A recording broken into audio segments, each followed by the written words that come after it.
let's just get greasy. Let's get it. Let's go. I noticed that my water pump was leaking just a little bit, and so I figured, yeah, why not? I'm just gonna change it before it gets worse. So let's just jump right into it. Okay, first thing you wanna do, get the car up on jack stands, yeah? Car's on jack stands, went ahead and did that already. Drain out all the coolant, or at least most of it. So I went ahead and did that. Here's my drain pan down there. And there's a little outlet knob on the bottom of your radiator. You just turn that anti-clockwise, and drain out the coolant. Next up, I'm gonna go ahead and remove this. I'm gonna remove this water pump pulley wheel, and then before that, I'm gonna be loosening up the serpentine belt / drive accessory drive belt. So how you do that is with a 1/4-inch drive, and you just scoot the tensioner forward and release tension off of the belt and just slide it off of the tensioner. Put it back on. Okay, show you guys what it looks like down in there. So down in here, here's the belt. It's now loose. Now I didn't take off the intake manifold and none of that stuff. Just wanted to get right to the point. So here's where we're going. That's what we're gunning for.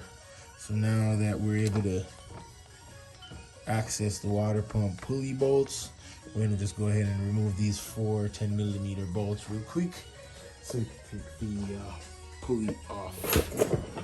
And then proceed taking the water pump off. I'll take you upside down, but that's the water pump right there.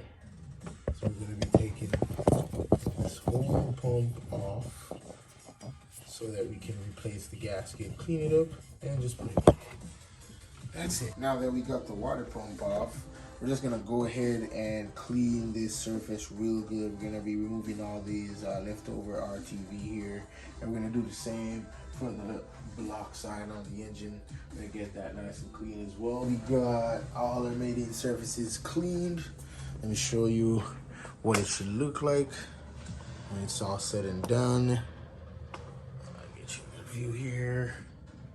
Okay, so you can see it is spotlessly clean, as you can see. So that's my water pump mating surface to the engine block.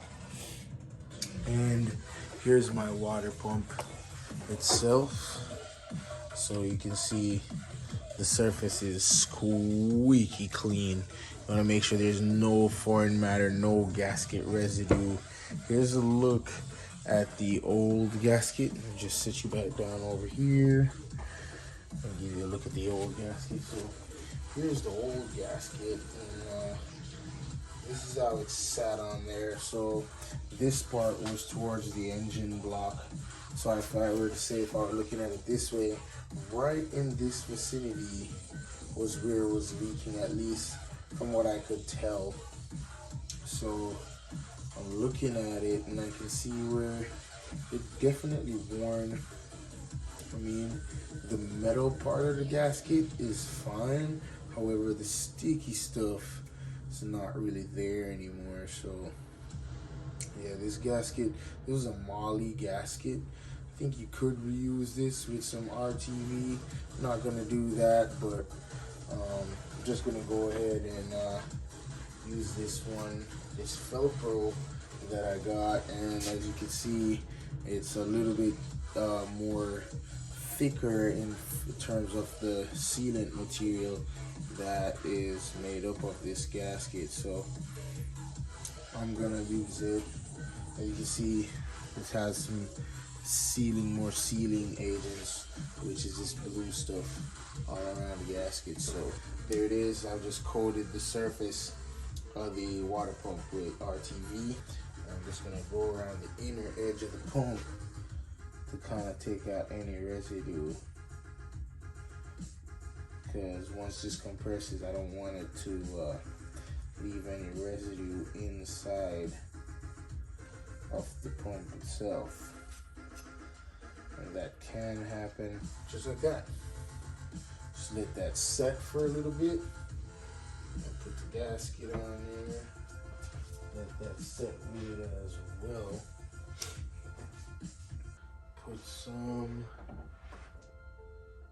on the back of the housing, just a little bit. Because I want this to seal too crazy, just like that. I'll show you what it looks like in the engine bay. So that shiny surface is now slight dabs. You notice how I left those inner edges still clean, so that way when it compresses it doesn't squirt over into the housing. So that's that. Let's go ahead and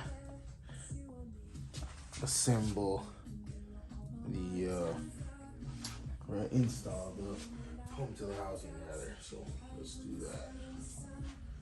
You just use the screws to like glide them in. That way, preventing the gasket from shifting. Even though it's on there,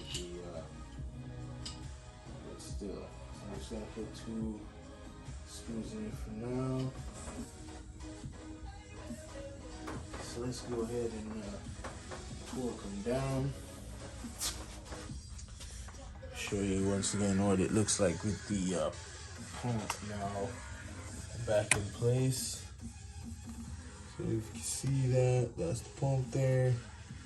I'll go ahead and torque him down now. Yep, just like that. After which you fill up the coolant, put back the air intake, and you're pretty much done. Right after you put back the drive accessory belt and the water pump pulley wheel, and that's pretty much it.